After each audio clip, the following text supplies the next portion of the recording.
Well, good morning, y'all.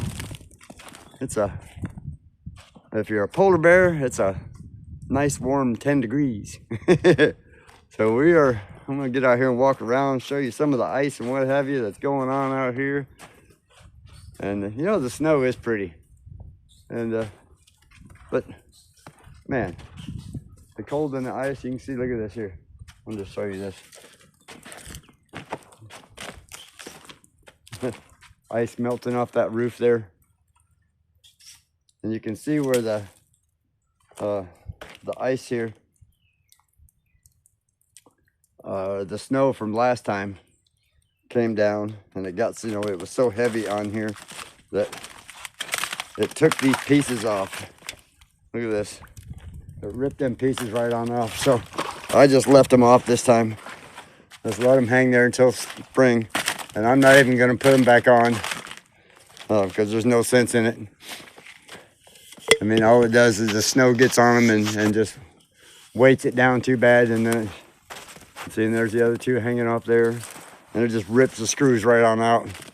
So, not going to do that again. Figure just let it sit up there because you can see how the snow's coming off of it this way.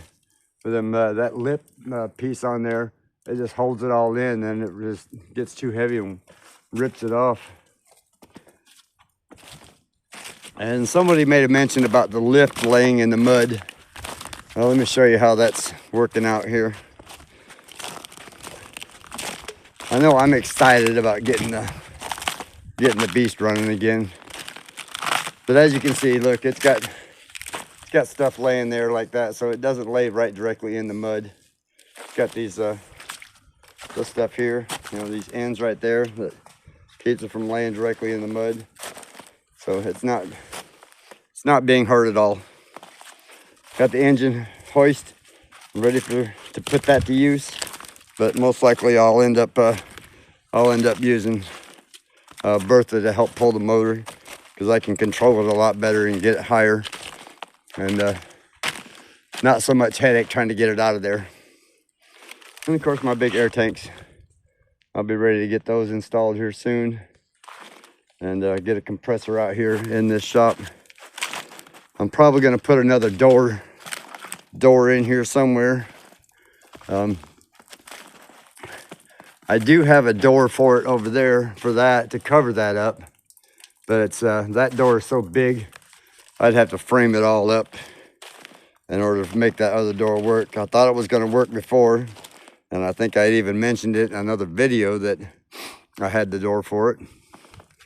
But then after I got to measuring and found out it wasn't going to fit. So no sense even trying to put that door on there. I'll just build one this summer for it and be able to close that off.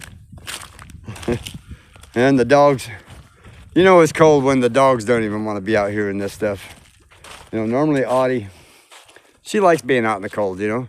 Normally she's out here and she don't care about all that, but it was so cold this morning, she didn't even want to be out here. She's like, no, I don't think so. That dog never lays in front of the heater, but this morning she was laying in front of the heater. So it is what it is. We managed to gather enough firewood to keep us going for another day or so until this cold passes, and then we'll get that done. And you know, it's sad because we got this stuff laying around the yard, and I hate it. But on the same note, can't really move it around too much. So trying to keep it just where it is till it starts drying out this summer, and I can start moving some of it around and put it where it's supposed to go, you know. We got here last summer, you know, and we just started bringing our stuff in and just putting it wherever we could find a spot that was out of the way so we could do our other stuff. So now this summer's coming up, and all of that stuff will get put where it's, you know, get put in a place where we can manage it, and this way I can build all this dirt, this low areas up that are just staying soaking wet with some dirt from the ponds, and keep moving on, keep moving forward, y'all. Oof, cold. All right, so my hands are getting pretty frozen here. I don't know if I might have to take a quick break here and go and warm my hands up because it's that cold, y'all. So I'll be right back here in a minute. All right, got my hands warmed up for a couple of minutes there.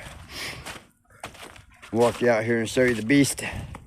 I'm so excited to get her going.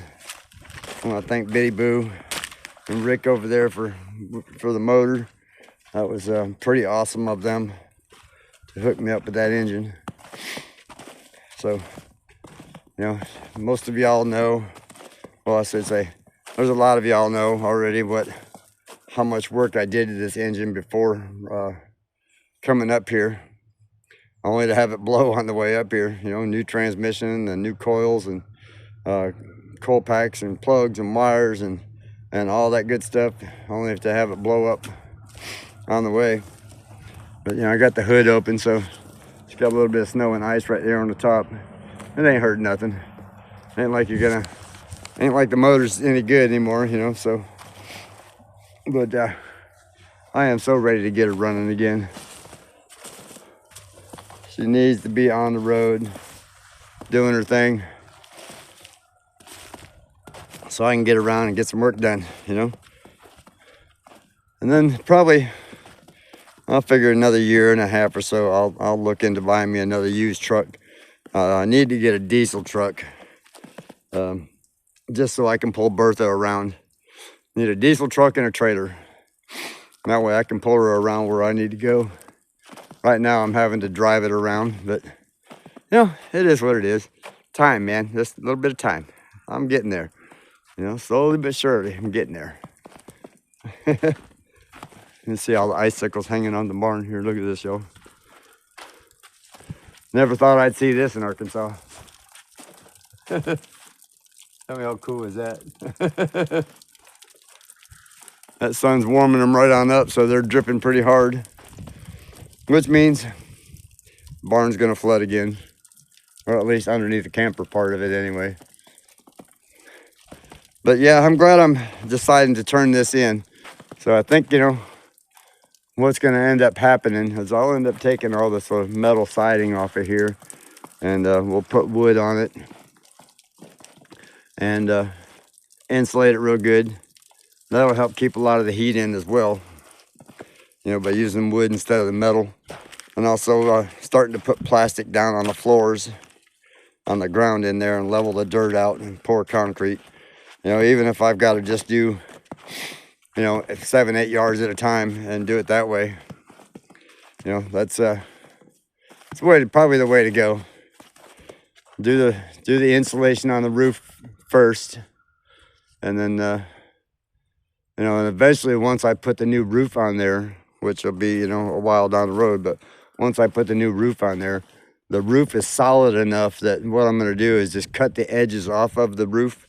You can see the edges there, some of those. I'll just cut those edges off, and then I'll put new wood down and new metal right over top of that. And that way I got another barrier, insulation barrier there. And you know, these trusses are built pretty solid in there. So I'll put a bunch of cross braces in them going down through there. That'll also give me a little bit of extra storage up on the top there, what little bit of room I got up there. But if you put all those cross braces in, structurally, she'll handle the weight without a problem. I mean, because those trusses in there are built pretty solid as it is. I mean, this thing's been sitting here for 100 years, so if that tells you anything. So I think that's what we're gonna do. You know, and I'll probably might even, I don't know, see how it goes. Thinking about pulling the camper out of there at some point when I start doing this. Once the truck is running, you know, all I have to do is just take that wall out and I can pull the camper out myself. And this way I can work on that area right there where that's, you know, where all the water's sitting. And once, you know, this summer hits, it'll be all dry and everything in there. And I can take that out and fill that all in, you know, with the plastic and what have you. And then put the concrete in it. And then once I get ready to take the camper out completely, then I'll be able to level that everything right there and then concrete right over top of it. yeah, it's a double pour that way, but you know, that's fine with me. I'm okay with that. A little extra expense, but the long run, it'll be more feasible to do it that way. Mainly because, you know, the structure's already here, y'all. I got the basic going on here, so why not just make it pretty, you know? I'll take it all off, put the wood siding on it, or I mean the wood outside, and then put regular hardy board siding on it probably, and rearrange some things in there and make a cool house out of it. I mean, after all, it's what with the size of the house we were planning on building was going to end up being 40 by 40 anyway. So I got 40 by 40 sitting right there. Why not make it happen, you know? And I already know what the water's going to do over here, and everything's right here. You know, plumbing and electrical. That'll save me a few $1,000s right there. So why not? I'll turn it into a cool little house. And eventually I'll take the shop and add on to it and expand the roof on it and pour my concrete over there, and then I'll have my lift and everything back up over there. And I need to get a place so that tow truck and Bertha can be a little more out of the weather. That would help out a bunch there. Right now, she gotta tolerate what she gotta tolerate, you know. I'm not even gonna try and fire her up because you know, Diesel doesn't like it very much when it's super cold like this. So, but eventually, like I said, I'll have a nice shop cover area so I can put her under and cover it up. Same thing with tow truck and the beast over here, you know, have me a nice parking area. Because eventually, I'm gonna have solar panels. I'm gonna build a nice carport coming off of this, so I can pull in here and park, and have solar panels on all that right there. And that's gonna start charging everything up inside, and eventually get battery banks and, you know, the whole 9 yards. I'll try and get my power bill down to where I'm just paying that minimum bill. They did make us sign up for a minimum bill for a couple of years because of the putting the pole in, extra pole in and all that kind of stuff. And I said, well, that's fine, you know. And so we got a brand new transformer sitting out there, as you can see, and brand new pole. So everything's good to go there for a good while. So again, why change it? You know what the old saying is? My granddaddy used to say a long time ago, if it ain't broke, don't fix it. So, you know, that's the plan. So anyway, I'm getting cold again. So I think we're gonna call this a day, y'all. And go in here and try and warm up, cut up some more firewood, and get it ready for tonight, because tomorrow our high is what our wind chill is right now. So our wind chill is gonna be probably in the single digits, or I mean single negative digits. Rephrase that, because it's supposed to be the high. The low tomorrow morning is supposed to be like 8 or 9, to where it was 18 this morning. The wind chill is 10. So if that tells you anything, so it's probably going to be 0, or if not below, by tomorrow morning. So, but I do have another video I'm going to put together for you and get that put out Thursday. That's some more of the stuff that we did over there at David's at Come On Mountain. So if y'all haven't checked him out, go do that. And go check out Drew's lens. I want to thank Drew for helping us get up here. He's been awesome of him to help us make it happen, make our dream happen. And so I will always be in debt to Drew. So Drew, if you're watching, thank you, brother. You know I love you, man. So other than that, everybody else has been so gracious since we got up here. And I just want to thank everybody for doing that, for helping us make this happen and welcoming us into this area and community. So I think for now we're gonna call it a day so I can go in and get warm.